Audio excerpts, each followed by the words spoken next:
Ready to hand over the encryption keys? Elias Monroe stood in my doorway, coffee in hand, smirk plastered across his 26-year-old face. 3 weeks ago, he'd been a junior developer who couldn't debug a simple API call without Googling every step. Today, he was lead architect of Aether Neural Systems because his father, Marcus Monroe, was the CEO, and I was supposed to report to him now. I looked at Elias, looked at the office I'd worked in for 12 years, looked at the code base I'd written from the first line to the last, 47 million lines of proprietary artificial intelligence that powered a $5 billion company. Then I smiled. No, Elias, I'm not here to hand over anything. His smirk flickered. I'm here to initiate the kill switch. The color drained from his face. What kill switch? I turned to my keyboard, entered a sequence that only 3 people on Earth knew existed.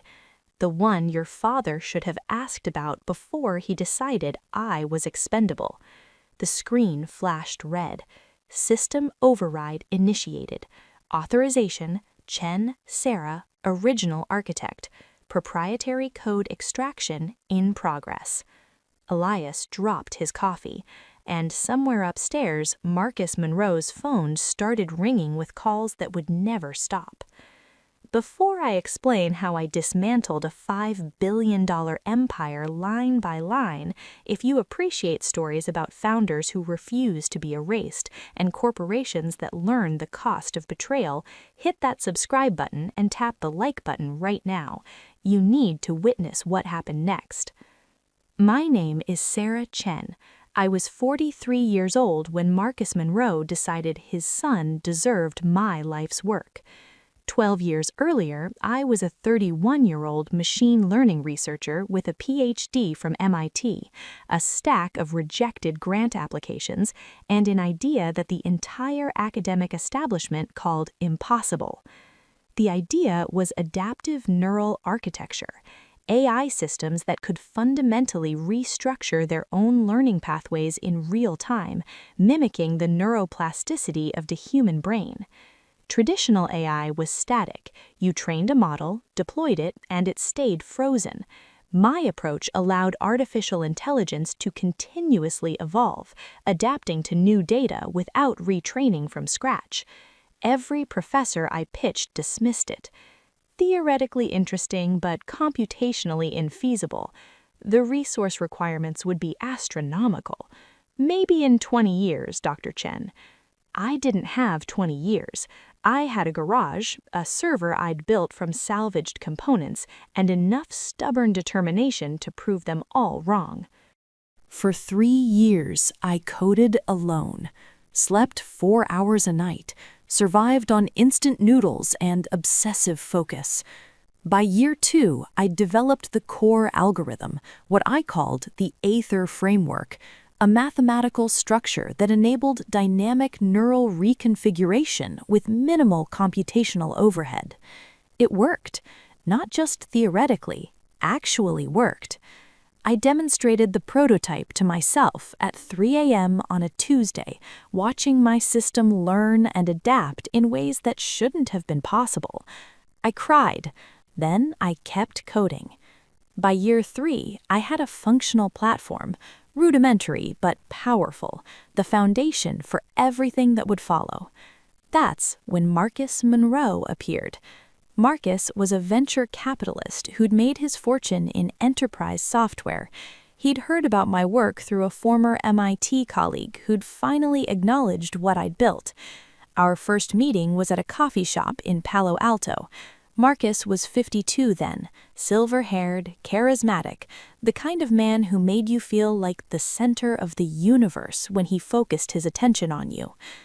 Dr. Chen, what you've created is extraordinary. Thank you.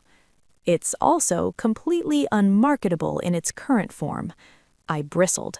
The technology speaks for itself.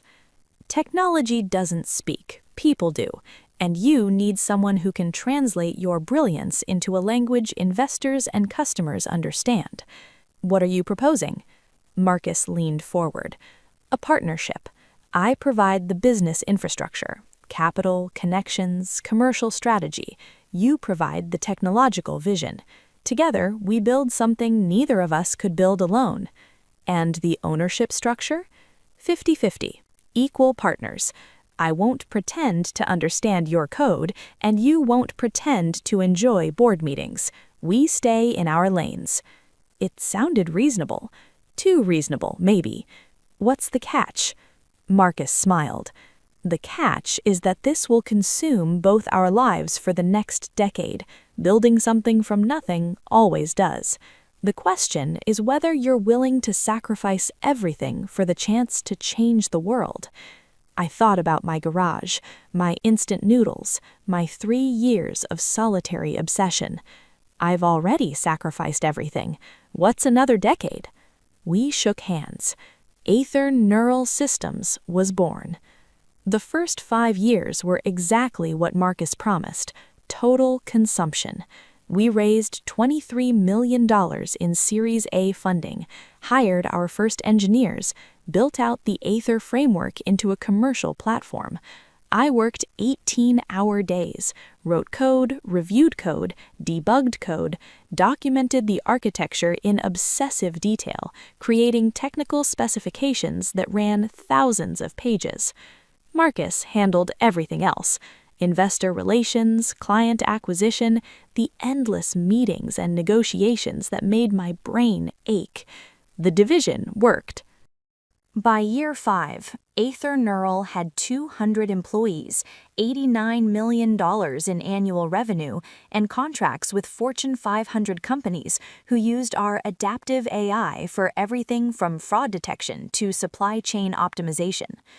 By year 8, we'd expanded globally, offices in London, Singapore, Sao Paulo, revenue exceeding $400 million, valuation approaching $2 billion. By year 10, we went public. IPO price, $47 per share. Market capitalization on opening day, $3.1 billion. By year 12, Aether Neural was valued at $5.2 billion, and I was still writing code. Not because I had to, we had 340 engineers by then, but because the core architecture remained mine. The Aether framework that powered everything, the encryption protocols that protected our clients' data, the proprietary algorithms that competitors spent billions trying to replicate. Every critical system traced back to my original work. I was irreplaceable, or so I thought. Marcus's son, Elias, joined Aether Neural during year 11. He was 25 then. Stanford computer science degree, legacy admission, I later learned, no meaningful work experience, no demonstrated aptitude for AI development, but he was Marcus's son. Just find him a role, Marcus said when he informed me of the hire, something in product development. Let him learn the ropes. I assigned Elias to a junior position in our implementation team, basic integration work, client-facing support. He was mediocre at best. His code was sloppy, his understanding of our architecture was superficial, he had the confidence of someone who'd never been told no, combined with the competence of someone who'd never needed to try. I documented his performance issues, provided feedback, tried to mentor him toward improvement. Nothing worked. Elias didn't want to improve, he wanted to arrive. By month 6, he was complaining to Marcus about his limited role. By month 9, he was attending executive meetings he hadn't been invited to. By month 11, he was positioning himself as the heir apparent to a technical throne he didn't understand. And Marcus listened. The announcement came without warning. Company-wide email, subject line, Leadership Evolution. As we prepare for Aether Neural's next phase of growth, I'm pleased to announce a restructuring of our technical leadership. Elias Monroe will assume the role of lead architect, overseeing all core platform development. Sarah Chen will transition to a strategic advisory capacity, supporting Elias's vision for our technical future. I read it 3 times. Strategic advisory capacity. After 12 years of building every critical system in the company, I was being sidelined for a 26-year-old who couldn't explain our basic architecture without reading from a cheat sheet. I walked into Marcus's office without knocking. "Explain this." Marcus looked up from his laptop. His expression was the careful neutrality of someone who'd anticipated this confrontation. "Sarah, I understand this is surprising." "Surprising? You're replacing me with your son, your incompetent, unqualified son." "I'm not replacing you. I'm evolving your role. You've been in the technical trenches for 12 years. It's time to step back. Let new leadership take the wheel." New leadership? Elias can't debug a memory leak without supervision. Last week, he committed code that crashed our staging environment for 6 hours. "He's learning. You'll help him learn." "I'll help him." I stopped, stared at Marcus. "That's it, isn't it? You want me to train him, transfer my knowledge, make him appear competent while I fade into the background." Marcus's silence was confirmation enough. "When he's ready, when Elias can stand on his own, you'll push me out entirely. Early retirement, generous severance, a nice story about the founder stepping aside for fresh perspectives." "Sarah, that's not—" "It is. It's exactly what this is." I turned toward the door. "This isn't over, Marcus." "Actually, it is. The board approved the restructuring this morning. It's done." I paused. "You should have read my original employment agreement more carefully." "What are you talking about?" "You'll find out." I walked out. That night, I retrieved a document I hadn't looked at in 12 years, the original partnership agreement between Marcus Monroe and Sarah Chen. We'd drafted it ourselves during those early coffee shop meetings, before lawyers got involved, before the company became valuable enough for anyone to care about fine print. Section 12, Intellectual Property Provisions. All proprietary code, algorithms, and technical architectures developed by either partner remain the individual intellectual property of the creating partner, licensed exclusively to Aether Neural Systems for the duration of the partnership. Should either partner's role be materially diminished without mutual consent, the affected partner retains the right to revoke said license with 90 days written notice. Section 12, Paragraph 4. Material diminution includes but is not limited to reduction in title, removal from technical decision-making authority, or subordination to personnel with less seniority or expertise. I read those words 5 times. The Aether framework, every line of foundational code, was mine, licensed to the company, not owned by it, and my role had just been materially diminished. I called my attorney at 11 p.m. Vivian Okafor had handled my legal matters since Aether's Series B funding. Brilliant, meticulous, exactly the person I needed. "Sarah, what's happening?" "They're pushing me out. Marcus promoted his son to lead architect. I'm being demoted to advisory capacity." "Without board approval?" "He claims the board approved this morning.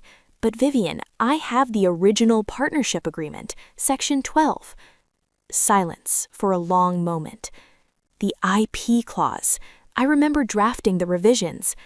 Does it hold up? "Sarah, that agreement was signed before Aether was incorporated, before the IPO, before any of the subsequent corporate restructuring." My heart sank. "So it's worthless." "I didn't say that. The original agreement was never formally superseded. It was rolled into the corporate structure, but the IP provisions were never explicitly voided." "What does that mean?" "It means we have an argument, a strong one. Your foundational code was licensed, not transferred. The company has been operating under that license for 12 years. If the license is revocable, then I can revoke it." "Theoretically, but Sarah, the practical implications would be catastrophic. You're talking about pulling the foundational architecture from a $5 billion public company. The legal battle would be enormous." "I don't want a legal battle. I want leverage. Leverage for what? I thought about it. About Marcus. About Elias. About 12 years of work being handed to someone who'd done nothing to earn it. Leverage to take back what's mine. I had 90 days before my advisory role officially began. 90 days to prepare. First, I documented everything. Every foundational system I'd built. Every proprietary algorithm. Every piece of code that traced back to my original work. The Aether framework. The adaptive learning protocols. The encryption architecture. The neural pathway optimization systems. 47 million lines of code. Roughly 63% of AetherNeural's entire codebase originated from my work. Without my contributions, the platform would collapse. Not immediately, but inevitably. The interconnections were too deep, the dependencies too fundamental. Second, I identified allies. Not everyone at Aether was loyal to Marcus. Plenty of engineers had watched Elias's incompetence with growing frustration. Plenty of executives questioned whether nepotism was wise strategy for a public company. I had quiet conversations, gauged loyalties, built a network of people who would support me when the moment came. Third, I created the kill switch. Not a literal self-destruct mechanism, that would be illegal. Something more elegant. A proprietary code extraction system, built into the architecture from day one, actually, a failsafe I'd designed in case Aether was ever acquired by a company that might misuse the technology. The system could identify and isolate every line of code I authored, tag it, prepare it for removal. It wouldn't destroy anything, it would simply reclaim what was mine. And without my code, AetherNeural would be an empty shell. Day 87. Elias had been lead architect for 3 months. The results were exactly what I'd predicted. 2 major system failures, a security vulnerability that nearly exposed client data, a botched product update that required emergency rollback, and a growing list of engineer resignations from people who refused to work under someone who didn't understand the technology he was supposed to lead. The board was concerned. Stock price had dropped 11%. Clients were asking uncomfortable questions. And Marcus was looking for scapegoats, anyone except his son. That's when Elias appeared in my doorway. Ready to hand over the encryption keys? He'd been asking for weeks. The encryption architecture was the one system he couldn't access without my authorization. It controlled data security for every client on the platform. Without those keys, Elias couldn't pretend to be lead architect. With them, he could claim complete control. I looked at him. No, Elias, I'm not here to hand over anything. His smirk flickered. I'm here to initiate the kill switch. The extraction took 37 seconds. Not removal, not yet, just identification, tagging, preparation. Every line of code I'd written flagged and ready for reclamation. The system display showed the scope. 47,283,691 lines of proprietary code, 63.2% of total codebase, 100% of core architecture. Elias stared at the screen with dawning horror. What is this? This is my work, Elias. Every algorithm, every protocol, every piece of foundational architecture that makes AetherNeural function. You can't, this is company property. No, it's my property, licensed to the company, a license I'm prepared to revoke. I stood. Get your father, now. Marcus arrived in 11 minutes. He'd clearly been pulled from a board call. His face was flushed, his tie loosened. Sarah, what the hell are you doing? I gestured to the screen. Reading my original partnership agreement, the one you should have reviewed before demoting me. That agreement is 12 years old and still legally binding. Section 12. All proprietary code remains my intellectual property, licensed exclusively to Aether Neural. License revocable upon material diminution of my role. Marcus's face went gray. You can't seriously. I can and I will, unless we renegotiate. Renegotiate what? I handed him a folder. My terms. Marcus read the document slowly. His hands were trembling by page 3. You want control of the company? I want what I built. No more, no less. You're demanding 51% ownership, which reflects my actual contribution. The foundational technology is mine. The core architecture is mine. Without my work, Aether Neural is a brand name with no product. The board will never approve this. The board will approve whatever prevents a $5 billion company from becoming worthless overnight. Explain to them what happens when I revoke my license. Explain how long it would take to rebuild the architecture from scratch, assuming you could, which you can't. Marcus looked at Elias. And my son?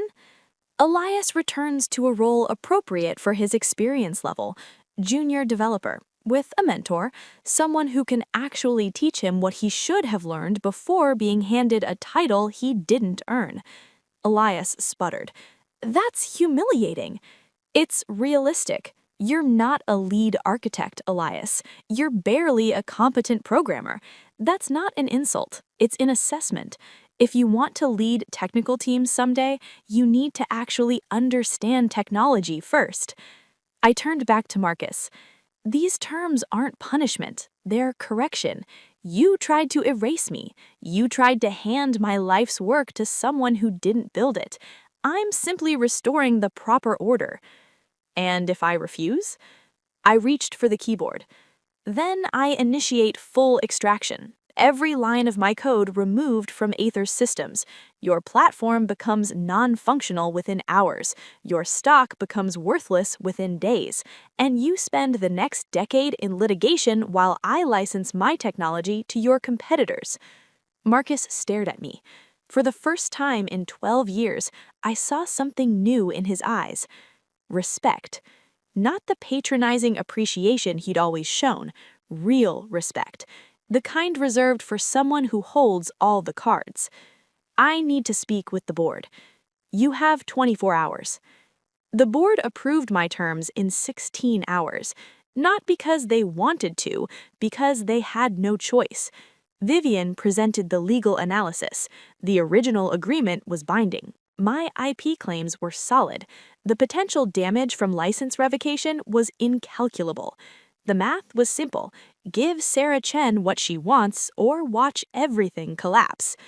The restructuring was announced 3 weeks later. Sarah Chen, founder and chief technology officer, assuming the role of executive chairman, majority ownership stake 51.3%. Marcus Monroe transitioning to non-executive board advisor, minority ownership stake 18.7%. Elias Monroe reassigned to engineering development program, entry-level position with structured mentorship. The press coverage was extensive. Founder reclaims control of AI giant, power shift at Aether Neural, the return of Sarah Chen. Industry analysts praised the move. Investors were relieved. Engineers celebrated openly. The stock price jumped 14% on announcement day. The first board meeting under my leadership was surreal. I sat at the head of a table I'd never been invited to occupy, looked at faces that had approved my demotion 3 months earlier. Let me be clear about how things will work now, I said. This company was built on technical excellence. That will remain our foundation. Promotions will be based on merit. Decisions will be based on data. And nepotism will not be tolerated, regardless of whose family is involved. I looked at Marcus. He was seated at the far end of the table, diminished but present. Everyone in this room will be evaluated on their contributions. Those who add value will be rewarded. Those who don't will be replaced. I paused. Any questions? Nobody spoke. Good. Let's get to work. 18 months have passed since I reclaimed Aether Neural. The company is thriving. Revenue has grown 37%. Our adaptive AI platform has expanded into healthcare, climate modeling, and autonomous systems. We've filed 43 new patents, all built on the foundation I created in my garage 15 years ago. The engineering team is stronger than ever. I promoted 3 brilliant technologists to senior leadership positions. All of them had been overlooked under Marcus's regime. All of them are exceeding every expectation. Elias is still with the company. He completed the development program, earned his way to a legitimate junior architect position. He's not brilliant, but he's improved, and more importantly, he's humbled. We had coffee last month. Awkward, but necessary. I want to apologize, he said, for how I acted, for expecting to inherit something I hadn't earned. Apology accepted. Now earn it. He nodded. I'm trying. Marcus resigned from the board 6 months ago. He's consulting now, whatever that means for someone whose reputation was built on a foundation he didn't create. We don't speak. Probably never will. Some relationships can't be rebuilt. Some betrayals cut too deep.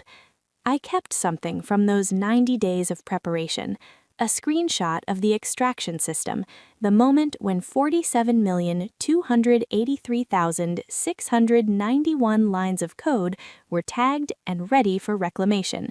It's framed in my office now, not as a trophy, as a reminder. A reminder that my value doesn't depend on someone else's recognition. A reminder that the work I do belongs to me, regardless of what titles I hold or don't hold. A reminder that sometimes you have to be willing to burn everything down to prove what you're worth. People ask me if I regret any of it. The confrontation, the ultimatum, the nuclear option I nearly deployed. I don't. Marcus tried to erase me. He looked at 12 years of dedication, 12 years of building something from nothing, and decided his son deserved it. He forgot something fundamental. I wasn't just an employee. I wasn't just a partner. I was the architect. Every system traced back to my work. Every innovation built on my foundation. Every dollar of value created by technology I designed. You can't erase the architect. You can only forget how much you need them. Marcus forgot. I reminded him. Building something extraordinary requires sacrifice, years of your life, pieces of your soul, the willingness to work when nobody's watching and persist when nobody believes. That sacrifice deserves protection. Not just legal protection, though contracts matter, as Marcus learned, psychological protection, the unshakable certainty that your contributions have value, regardless of how others perceive them. Elias Monroe looked at me and saw an obstacle. Marcus Monroe looked at me and saw a replaceable resource. They were both wrong. I was the foundation, the architecture, the reason anything they valued existed at all. And when they tried to build on that foundation without me, it crumbled. Some lessons can only be learned the hard way. I was happy to teach them. If this story resonated, if you've ever had your contributions dismissed, your work claimed by others, or your position given to someone who didn't earn it, drop a comment below. I read every single one. And if you haven't subscribed yet, now's the time. Hit that subscribe button and smash the like button. We share stories like this every week. Founders who reclaimed their legacies, creators who refused to be erased, and people who remembered what they were worth when everyone else forgot. Share this with someone who needs to hear it today. Because somewhere out there, another builder is watching their work get handed to someone else's son, and they need to know the architecture belongs to the architect. Always, no matter what titles they try to take away. Thanks for watching. See you in the next one.